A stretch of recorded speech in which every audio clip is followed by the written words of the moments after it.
It's Modern Dealerships in the Box interviews here at NADA 2020, Las Vegas, Nevada. Thanks to AutoAlert for having us as a title sponsor and putting us up in the middle of their booth, this giant booth they have going on here. Some action. We're early on the last day of NADA, so it's always a little slow. AutoAlert, we want to say thank you for inviting the Modern Dealership team out last night to Auto Bash After Dark with Uncle Cracker. Conversica was there. Well, you were there. Micah Burgess, Vice President for Conversica, joining us on this portion of the interview segments for In the Box. Yeah, great party. Had a great time. It was fun. It was a little. We were a little worried because NADA changed the dates this year for the and it usually is what, a Friday, Saturday, Sunday. Yeah. So you're like, the Sunday party going to work or not? Now it's like Sunday. We were worried that a lot of dealers are going to go home Sunday night, Monday morning. Which I think maybe they did. Yeah, but it was a good turnout last night. Enough stuck around to enjoy some Uncle Cracker. Yeah, right. Yes. Yeah, which that guy is still going. He is still going. I really enjoyed it. It was a great time. Yeah. It was my first time seeing him in concert, so it was cool to be able to. It was mostly everybody's first time seeing him because I don't remember him touring that much back in '96 or anything. Yeah. Can you imagine this? And then we're going to get into Conversica because I want to talk AI. I want to talk artificial intelligence when it comes to communicating with consumers, with customers as a business. But can you imagine? Are you 40 yet? Yes. Okay. Can you imagine 16 to 18 months of your life in the mid '90s or late '90s where you're just famous? Oh. And then it kind of goes away. And then you just live the rest of your life, right? Normal. You just imagine that whole of just, and you're hanging out with Kid Rock before it, you know? Yeah. It's gotta. Yeah, I think that's kind of everybody's dream at that time. Yeah. Like, he lived a rock star dream for a shorter period of time, and and I'm sure he's probably still touring a little bit. Is he? Okay, yeah. He's still doing a little bit of touring. We got that gig with Uncle Cracker because one of the Paul Shamo, one of our Ford 20 dealers, is actually next door neighbors with him in Detroit. Yeah, true story, man. Yeah. True story. Car business coming back full circle. Yeah. I think that, watch this segue. I think that like famous people, celebrities, politicians, those that have really high influence on social media, so like Twitter, I think that they could use something like Conversica because they're probably getting direct messages all the time. Of course. And they can't answer all, and if you have somebody that's a person that's doing it, then you got to worry about that person saying something the wrong thing. Yep. This is a segue because I think Conversica, and I'm not just saying this because I go way back with Micah, but I think Conversica is one of those products and one of those platforms in this industry, well, in any industry, that is a must-have. And I don't know why Conversica doesn't have 100% market share, at least in automotive retail. Tell me in just a quick elevator pitch for those that are watching what Conversica does. Well, we talked about this before we started, about the dealers understanding the high-level process of what artificial intelligence is and what it can do for them in the store. So really what we've done is, what we like to say, we've created the world's largest augmented workforce with our conversational AI. So what we do is, basically, from the dealership perspective, we take any of your inbound leads that you have coming into the store, and we maximize every opportunity that you have. In today's space, this is something we focus on. Marketing spend is at an all-time high.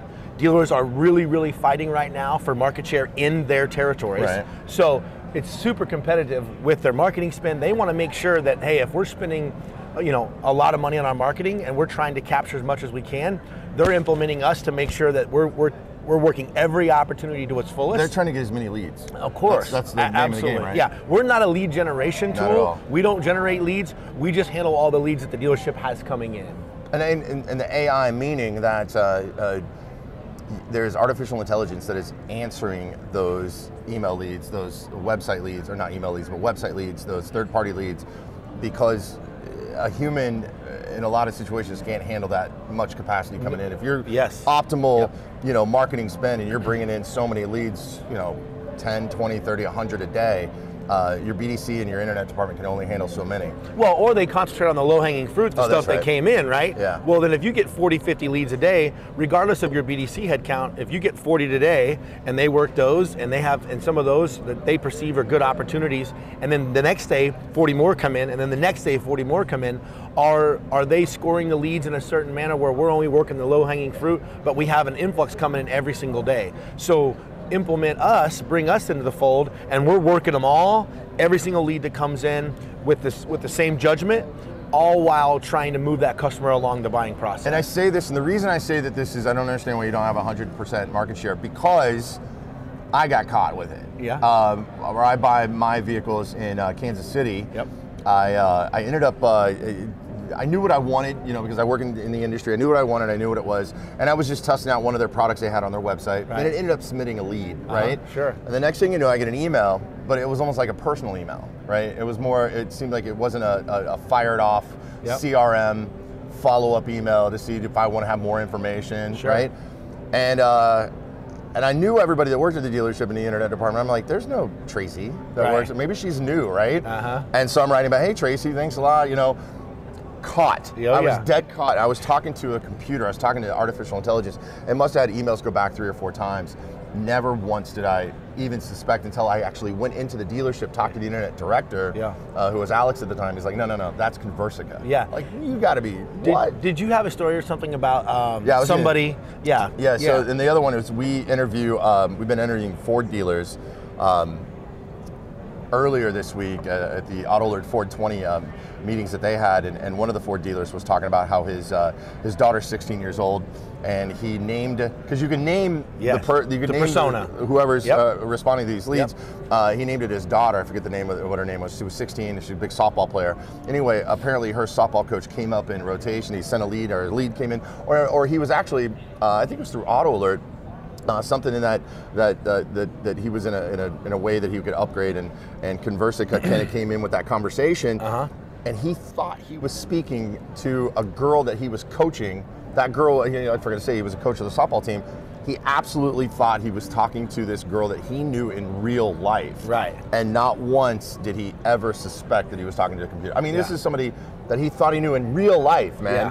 And we hear that a lot. So we'll have dealers that'll call us and say, hey, our AI, Rachel or whatever her name is, they get flowers sent to the dealership. They're like, we've worked with several other dealers in our area, but Rachel was the most kind and persistent, and they fall in love with the AI. They're sending flowers. They walk in the dealership, ask for that. What they do is they respond. Absolutely. So the mini leads is that you can't have an actual person take care of all those. They do the response. How does it?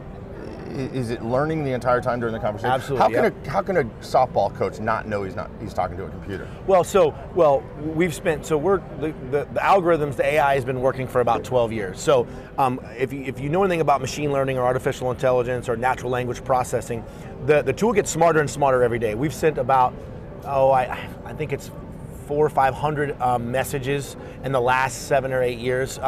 We've talked to 1 in 5 Americans in the United States have talked to our AI I see what you're saying, at some point in time. Because you're not just automotive. Right, yes, absolutely, correct. So what happens is that the tool just gets smarter and smarter. So you'll see the responses in our conversations that are back to the customers. Over time will change. The wording will be different, and it's all catering to how the person wants to be communicated with. It speaks 5 different languages.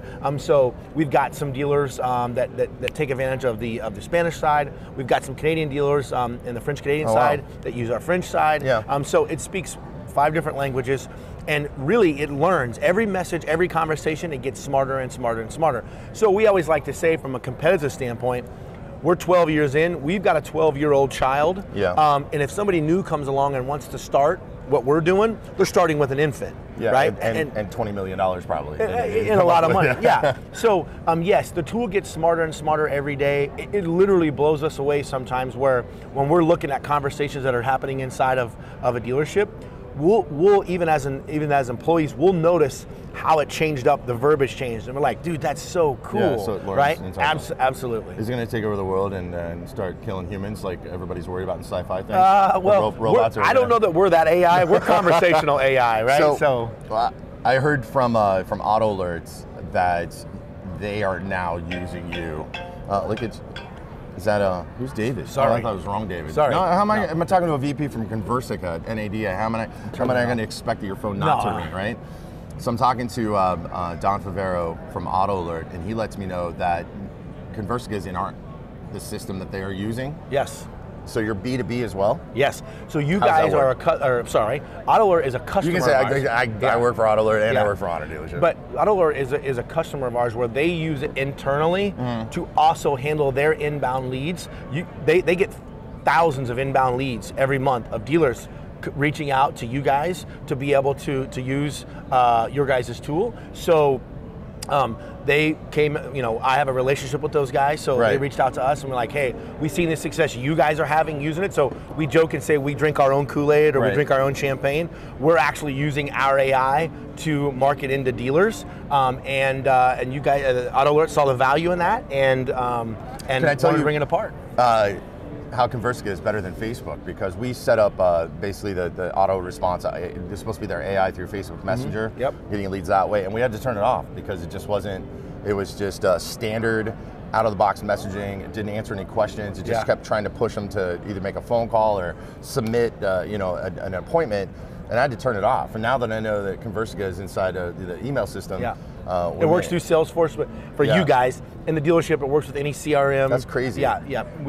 The future of Conversica, just continuing to get smarter and smarter and smarter, or? Yeah, well, I think it goes back to earlier where I talk about marketing spend is an all-time high. Dealers are getting an influx of leads that they're just not capable of handling. Right. That's not going to change. I mean, that's, you know, every year the spend gets more. You know, we talked to dealers 3 years ago that were getting 300 or 400 leads a month. 2 or 3 years later, they're getting 600, 700, 800 leads a month. So for us, we feel like not only because AI is obviously a really, really hot topic in business today, we're at the tip of the spear with that on the dealership side. Yeah. Nobody's doing what we do from the conversational piece, so we feel really, really fortunate to be able to kind of lead that charge. Yeah. And you know, this is year 5 for me at Conversica, and I feel like our product today is more relevant today than it was 5 years ago. Absolutely. But I also feel like 5 years from now, what we've built today will be relevant in 5 years. And in technology, as we both know, technology is changing all the time. Right. What we've built is sustainable to last for a very, very long time. And so that's, churn has got to be absolutely low with Conversica. Yes. It's got to be almost non-existent. Yeah, well, you know, it's a set it, and I can't see how it would not help. I just on hand raiser leads alone. Yeah, just hand raiser leads alone. It's a reason. Yeah. Well, one of the things when I first heard about Conversica, one of the things that I liked about it was there is minimal management to it. So it's not quite set it and forget it. Yeah. But you can plug it in. We get your staff trained up, and we get you guys understanding how this works, and you basically kind of kick your feet back, and then hands start coming up. Right, like so. We'll qualify the customer moving through that buying process until they show some sort of intent to move forward, and then we kick that over to a live Salesforce person. Yeah. So essentially, we're doing the heavy lifting for the people inside of the dealership, whether it be the BDC, and then we hand it off and say, "Hey, guys, these guys are ready to roll. Here you go." Do you have any dealerships that have created on their About Me page or our staff page have created a fake picture with that? We really have. We have, yes. So they got to be careful because it's a little bit of false advertisement. You can't put a picture of somebody up that says, you know, Internet BDC assistant. Yeah, but you can if your daughter is 16 and the there girl you go. That you're sounds like they did. You know what I mean? And I had never heard that story, so that's great. Yeah, pretty cool, I'll take that back and share it to the team. And I didn't force it out of him. He just kind of threw it at me. Yeah, it blew him away. That's cool. So what the pushback? I don't understand what a pushback could be. Could it just be non-education, or just weariness? Very much so. I don't want no computer talking to people. Yes, very much so. I don't mean to say that with a southern accent. I know you're from southern Missouri. No, that's it. Well, a lot of times when we're dealing with larger groups, we're in about 70 of the top 100 groups in the country. So when we're dealing with some of your larger groups that have bigger IT departments, and when we're approaching them or talking about our product with them, a lot of times they'll understand. They get it. They understand the importance of AI. And literally what we're doing is we're using technology to help the dealers do business at a higher level than they've ever done before. But sometimes it is an educational. I tell the guys all the time, this is an educational pitch when we're going into first talking to a dealer. We need to educate them and tell them this is who she is, or hey, he is, and this is what it will do for you. And we have to explain it in a manner of which that they get it, where it's not just artificial intelligence, it's you know, natural language processing and all these crazy scientific names that they're not going to understand. So it's very much an educational sell to get them to understand that what we will provide for them. Can I try a layman's pitch for you? Yeah, sure. For Conversica. Yeah, I love it. Layman's pitch. I come from Topeka, Kansas. You come from a small town in Missouri. Yeah. I'm going to give you the Topeka, Kansas pitch. How you would pitch the dealers in Topeka. Okay. All right. Now imagine you have. I've got some dealers in Topeka. Do you have one? Yeah. You got Noller or Bozarth and all that. Yeah. Imagine your kitchen is just wrecked. You just had a party the night before, right? And you've got so much you've got to do in that kitchen, right? You got to clean the stovetop, wipe things down. You got to do all the dishes, right? Yep. You got to do this. Conversica is that dishwasher. So you take take all of this so you don't have time to really kind of focus on, so you can focus on the bigger projects, sweeping, wiping that, and put it in the dishwasher, let that run, let that do that, so you can focus on those bigger ones. And then it's working right next to you, it's working right by side, and it does the exact same work that you're doing, and it just ends with a great, cohesive result of a beautiful Fair kitchen. analogy. Is that great? I like That's that. a Topeka, Kansas analogy. I like that. They'll get that. They're like, oh, yeah. Well, so now we're a Silicon Valley-based company. But you're a bigger dishwasher. Yes. Yeah, you're not just a little. So we're a Silicon Valley-based company. So we're based out of Foster City in Silicon Valley, but our sales office is out of Kansas City. Right. So I think that the Silicon Valley analogy would be a little bit different than the Topeka one, but I like it. It's the Kansas side. You can but, put Wichita, Salina. You can. You can carry New Mexico. Yeah, we want to dumb it down to where people understand it, right? That's the Midwest. It's just how you explain like I'm 5. Yeah, that's right. But it's a much bigger thing than that. And No I just question. I think it's so unique. And I think it's just so important. I just can't see. I mean, I can see like maybe the select dealer that gets 5, leads a day or a month or something. And look, they call us and we tell them, look, we're probably not a good fit for that dealer, and we want them to know like that. Hey, just like any other technology, if the dealership is prepared for it from a tech stack standpoint, they have specific CRMs or DMSs, companies that we have integration with. But sometimes based on lead count or just based on the processes that the dealers really believe in, sometimes it's not a good fit, and we understand that, and we're okay with that. But that's a rarity. We don't have that a whole lot. But yeah, there are instances where the lead counts are so low. From an ROI perspective on what they would want to spend, or is the tool valuable for you based on the number of leads that you get? There's some dealerships out there that still don't use a CRM. Or, Correct. Some Same thing. have to use a DMS now, but is what's the percentage of the entity or whatever you would say female? 100%? On the personas? Yeah. On the AI? Yeah. There's no male fake. I think there's probably. And that's supposed to be because it just tests different. I know we've had several dealers that have used male names before. Yeah. But the female name, that thing is driven by, it's non-threatening. She's an internet assistant. People relate to that a little bit more, is what it seems it's like. A softer touch, I think, also when you're. But we leave that option up to the dealer. Male salespeople are male. They might even just have. My last question for you, and this is kind of fun, maybe we can make some money off of this, is if we decide to leave our, let's use Julian Johnston, for instance. He's a VP at AutoAlert. Recently married, right?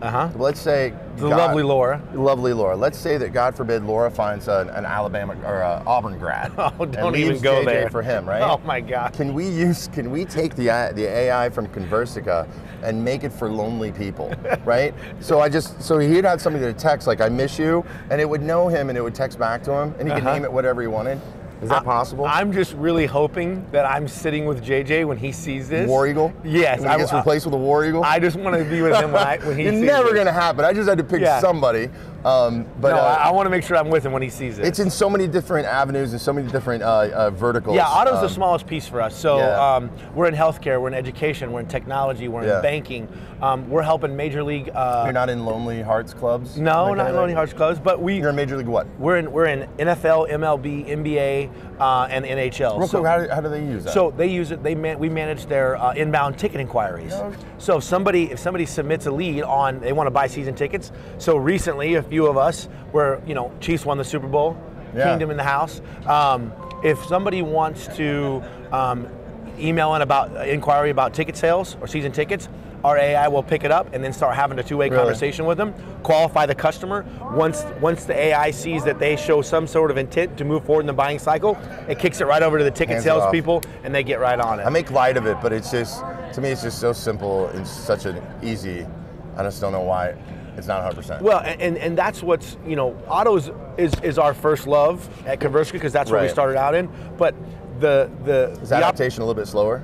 What's that? It's not. You mean you guys have a ton of customers? Yeah. Is it slower in automotive than it is in the other industries of adaptation? Oh, yeah, a little bit. A little bit. Yeah. The buying cycle is a little bit different for Fortune 500 companies than it is for an automotive company. But in the education field, we use it to handle kids applying for tuition or to when they apply to the school. Oh, yeah. We've got tons of universities that use it to manage the inbound inquiries for their education pieces. So, wow. Yeah, that's a completely different monster. That enterprise side. And you're in the automotive space. No. Yeah. So now no, you are. Your focus is automotive. No. So no, we yours have. Isn't. Yeah. So what we have is what we call SMB. So it's the SMB field. So it's we base it off of revenue. Anything below a certain amount of revenue is SMB, and that's all run through us. That's automotive. That's technology. That's education. Everything. But previously, early on, it was separated by industries. It was separated. Yep. Not That's anymore. Crazy. So Micah Burgess is vice president with Conversica. You got to check him out. You got to do it. In fact, Conversica is so good. We're not really Joey and Micah. We are two AI computer simulations that have just had this conversation based off of behavior and intelligence. So, hey, thanks for having me. Thank you very much. I appreciate it, man. Thank you. Cool.